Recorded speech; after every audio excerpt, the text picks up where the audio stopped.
The 60-second death zone had swallowed 17 patrol squads this month. Tonight, Squad 18 entered. Within 60 seconds, every soldier collapsed.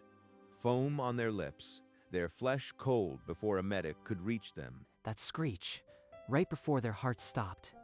Am I the only one who hears it? Sergeant, I isolated a hypersonic burst on the comms. Same frequency, every casualty. Coincidence. You are a signal washout with fried eardrums. Get back to your post. One more word and I'll have you scrubbing latrines until your discharge. Riker didn't just dismiss him, he filed a report. Tane was called before command. They stripped his clearance, demoted him to perimeter wiring, and stamped his file unreliable. They can bury the bodies, but they can't bury this frequency. I'll prove it's a weapon. But the brass called it coincidence. The zone remained sealed, and Tane was now more alone than ever. Demoted to wiring duty, Tane spent his nights in the records room, pulling every casualty report from the last 5 years. There it is again. The same hypersonic spike, buried in the noise.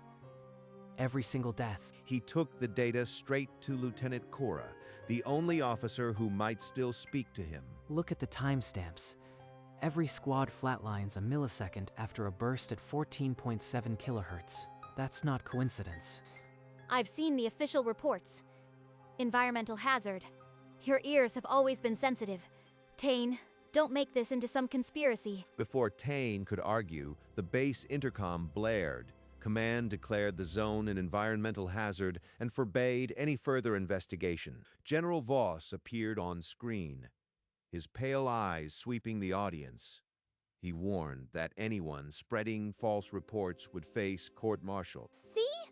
Drop it, Tane. If Command hears you are still digging, they'll bury you deeper than those poor soldiers. Even Cora won't see it. No one will. If I don't act, more squads will die. They're not hapless victims. They're test subjects. Tane knew he needed a countermeasure, something that could block the killing frequency, a jammer, built from scrap and desperation. Tun slipped into the supply closet, rummaging through crates of discarded electronics. Anything that could modulate a counter-frequency. Old comm units, busted amplifiers. If I can just phase shift the pulse, I might survive long enough. By night, he soldered a crude device in the corner of the workshop, a jammer tuned to the killing frequency. It's ugly, but if it holds, it'll scramble the hypersonic burst before it hits my brain. A heavy boot step. Riker appeared in the doorway, eyes narrowing at the tangled wires. Still playing with scraps, washout. That trash won't fix your broken ears. Just a personal project, Sergeant. Won't interfere with my duties. After Riker left, Tane crept to the perimeter and knelt beside a fallen soldier's helmet, the jammer humming in his grip. The residual pulse signature is still here.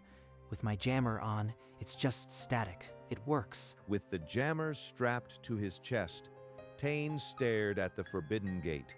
Tomorrow, he would walk through it. The next morning, Tane was patching wire when Squad 19 formed up at the zone's gate. Another squad. They don't know they're test subjects. In 60 seconds, none of them will still be breathing. He slipped behind a barricade and pulled the jammer from under his jacket, strapping it tight against his ribs. This scrap is my only shield. If it fails, I'll be just another body in the zone. The gate guard shouted as Tane vaulted the barrier. He didn't look back. He passed the red warning signs. Lethal zone, do not enter. Then he crossed the threshold. The world on the other side was thick with mist and silence. Then a distant, high-pitched whine. The pulse is building. My jammer's humming, but can it cancel it out in time? The first soldier ahead clawed at his ears and fell. Then another. Foam and convulsions. Start the count. 60 seconds. If my jammer can't hold, I'll be lying next to them. 59. 58. The jammer on his chest flickered green, but Tane stayed on his feet. 60. I am still alive. The pulse hit, but my jammer scrambled it. Around him, Squad 19 lay motionless in the dirt. He was the only living thing in the 60-second death zone. They never had a chance, but now I know this is no accident. Someone is murdering these soldiers. Tane pushed deeper, past the haze, until he spotted a structure half hidden in the rock, a bunker with antennas humming above it. The relay station. Hidden. That's the source of the frequency. It's not environmental. It's a weapon system. He forced the rusted door and stepped into a cavernous chamber lined with rows of transmitters, their lights pulsing in unison. How many years has this been here? How many soldiers have they killed testing this? Logs and cables snaked across the floor, leading to a control console. The evidence he needed was within reach. I survived. Now I have to find proof and get it out before they silence me forever. At the console, Tane found a worn logbook half buried under dust. Its cover bore no insignia, only a date, 20 years ago. He opened it, pages and pages of handwritten frequency calibrations, dates, and test results, stretching back decades. Test Series 47, frequency 14.7 kilohertz. Squad exposure, full neural shutdown within 58 seconds. 20 years of entries. They weren't documenting an accident. They were perfecting a weapon on live soldiers. His hands trembled as he turned the pages, each entry a different squad, a different death, all cataloged like lab notes. These aren't casualty reports. They're experiment logs. Command has been murdering its own for 2 decades. He stuffed the logbook inside his jacket. Then he noticed a small frequency modulator plugged directly into the transmitter bank.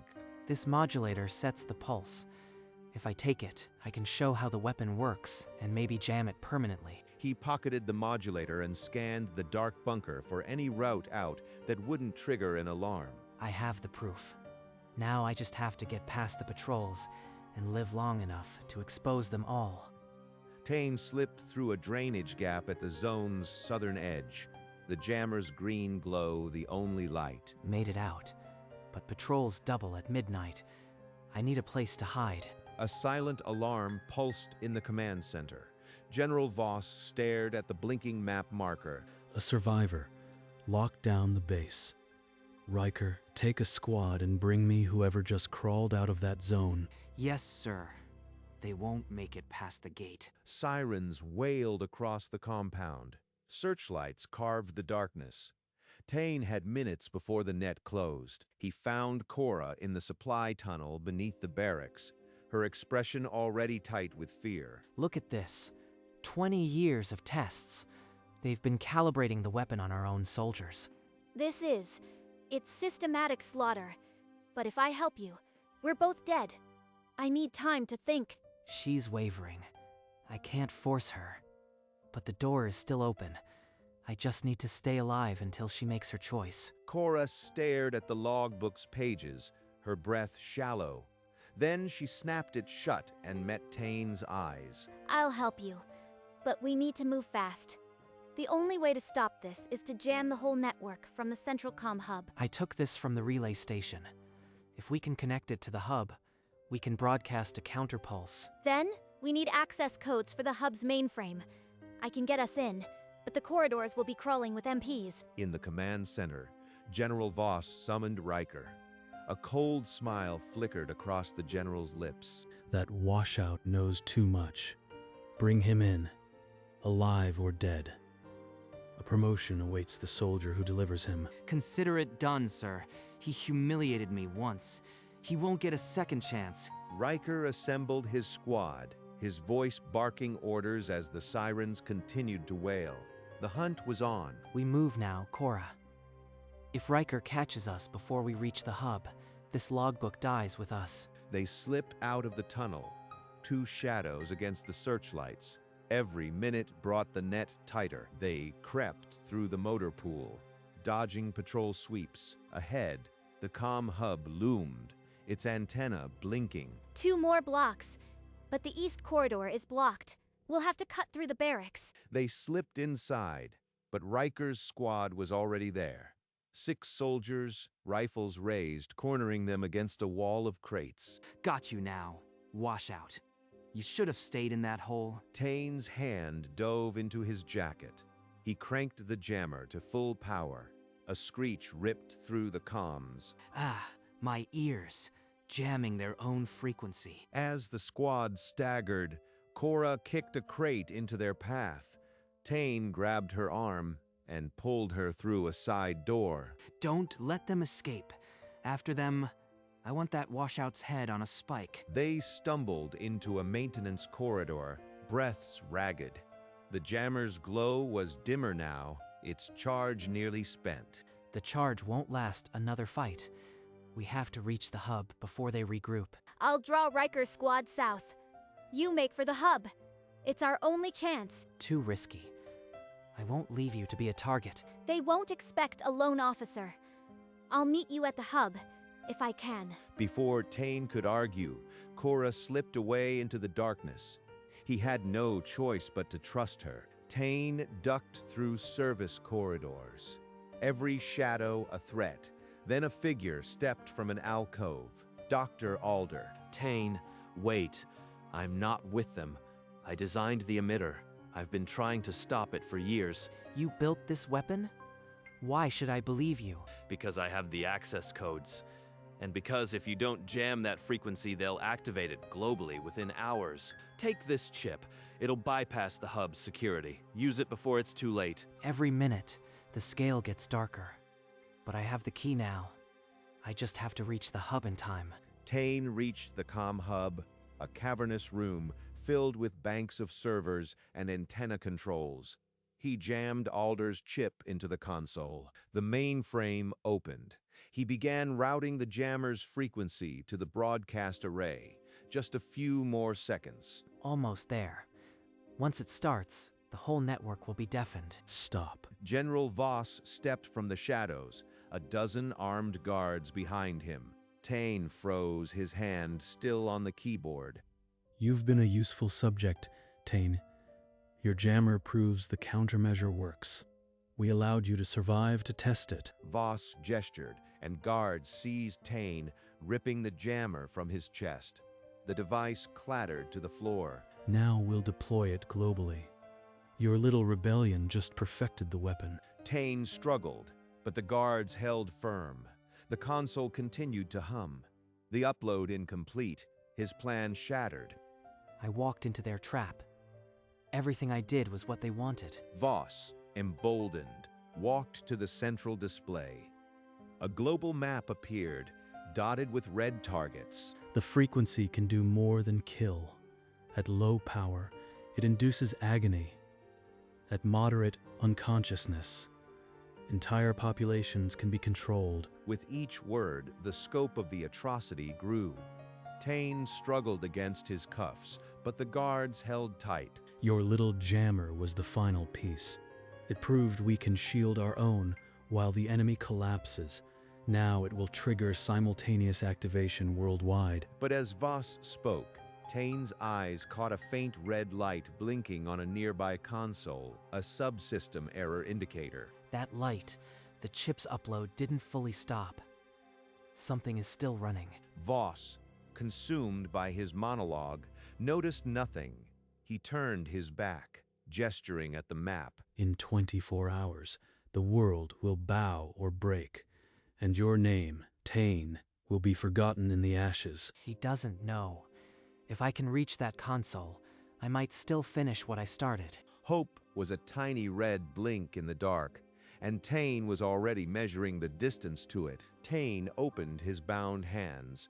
A tiny transmitter blinked in his palm, a backup comms unit he'd hidden. I sent the logbook data to a journalist. If I don't send the hourly cancel, the truth goes global. You are lying. No burst transmission could have left this base. Check the logs. It went out before I entered the hub. A little insurance. Before Voss could respond, a distant explosion shook the walls. Cora had blown the power conduit. In the confusion, Cora kicked open a service door.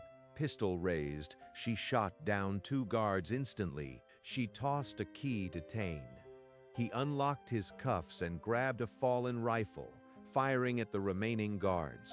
Voss dove behind a console as bullets sparked. He bellowed into his comms, "Don't let them escape." Tane and Cora retreated into the corridor, slamming the door. Alarms blared through the base. Voss's face twisted with rage. He ordered the global frequency activation to begin immediately. A piercing whine cut through the base. The low-power frequency activated. Soldiers collapsed, clutching their heads in silent screams. Tane and Cora rounded a corner and stopped. A dozen soldiers lay twitching, foam on their lips. Voss isn't waiting. He's using it on his own people as a demonstration. Every corridor echoed with the agonized groans. The weak and the strong, all equal under the frequency's grip. If I don't stop this, the next pulse could kill everyone on the base. I need a counter signal, now.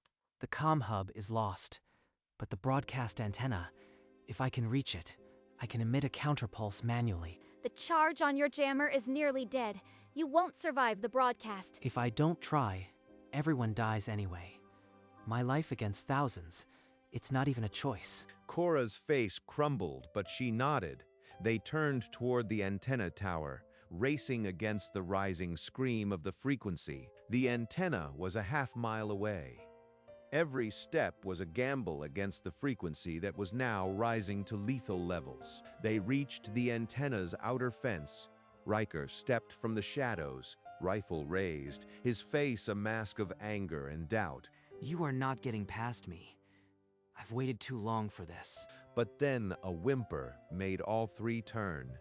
A young soldier lay crumpled against the fence, foam on his lips. Private Lens, one of Riker's own squad. That's Private Lens. He joined 3 weeks ago. Your soldiers are dying while you chase a grudge. Lens. I trained him myself. Voss didn't say. He never said it would hit us. Then stop him. Let us through, and you'll have done more than any order ever could. Riker's rifle shook. He looked from Lens to Tane, then lowered the weapon and stepped aside. Tane and Cora ran through the gate. The antenna control panel, glowing red in the distance. I need to connect to the modulator. Stand back and pray this works. The jammer flickered, its last charge draining. One chance to jam the world's deadliest frequency. Tane ripped open the antenna control panel, his fingers flying across the exposed circuitry. He jammed the modulator into the primary port. The frequency is spiking to lethal levels. Tane, if you are going to do it now. The jammer's down to its last capacitor. If it surges, my brain gets fried along with the network. He paused, his hand hovering over the final switch. Cora stepped closer, her eyes glistening. I can't lose you too. There has to be another way. She's right.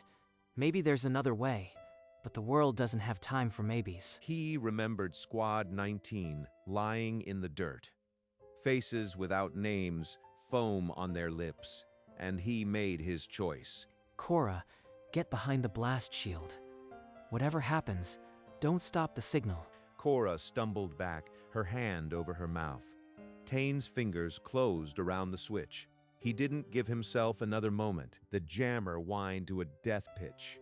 Across the base, every speaker crackled and then screamed the counter frequency. The broadcast had begun. A visible wave of distortion rolled outward from the antenna, washing over the base like a silent tsunami. In the command center, every banks of monitors flashed white, then went dark. The killing frequency collapsed into static. General Voss clutched his head and dropped to his knees, a howl of frustration escaping his lips as his grand plan unraveled. Soldiers across the base gasped, freed from the invisible grip. Some wept, some simply collapsed in exhaustion. At the antenna, Tane's body arched as the jammer discharged its final burst. Then he crumpled, smoke rising from the device on his chest. Tane, no, stay with me. I won't let you die here. She dragged him clear of the sparking panel, her muscles screaming. Tane's breath was shallow, but it was there. The counter frequency died. An eerie silence fell over the base, broken only by distant groans and the fizzle of dead electronics. He did it. The weapon is dead. But if he doesn't get a medic soon... The battle was over. But as the first sirens of rescue echoed in the distance, Cora knew the true fight was just beginning. 3 days later, Tane's eyes opened to the harsh white of a hospital ceiling. Every nerve burned, but he was alive. Still here. The jammer didn't fry my brain. But my body feels like it's been through a war. Hey, welcome back. You've been out cold. The doctors say you'll recover, but you scared me half to death. The leak worked. The journalist published everything. The logbook, the relay station, Voss's whole operation. It's global news. On the tablet, headlines flashed. Death zone exposed. The military's atrocity against its own soldiers. Voss? The others? Arrested. All of them. The relay station is being dismantled. It's over. Tane, you actually did it. Over. But at what cost? 17 squads. Young soldiers like Lenz. They'll never get justice. A bone-deep weariness settled over him, but beneath it, a grim satisfaction took root. The secret wasn't buried anymore. Yet even now, officials were already drafting statements to spin the narrative. The truth was out, but the fight to keep it that way had only just begun. A week later, 2 military envoys entered Tane's hospital room with a briefcase and a smile that didn't reach their eyes. They offered a full medical discharge, full pension, and a signed letter of commendation if he'd sign a non-disclosure agreement about the frequency weapon. You want me to bury the truth for a pension? I watched 20 years of murder get cataloged like a science project. No deal. I'll stay silent when every scrap of the frequency data is deleted, and I see the deletion logs myself. No copies, no backups. After tense radio calls, the lead envoy nodded. The data would be purged. Tane watched their eyes. It was a lie. They'll delete it, but some shadow lab will keep a backup. The only way to kill this weapon is to make the frequency public domain. The envoys left, satisfied they had bought his silence. But Tane had already made a different choice. I still have Alder's original modulator data.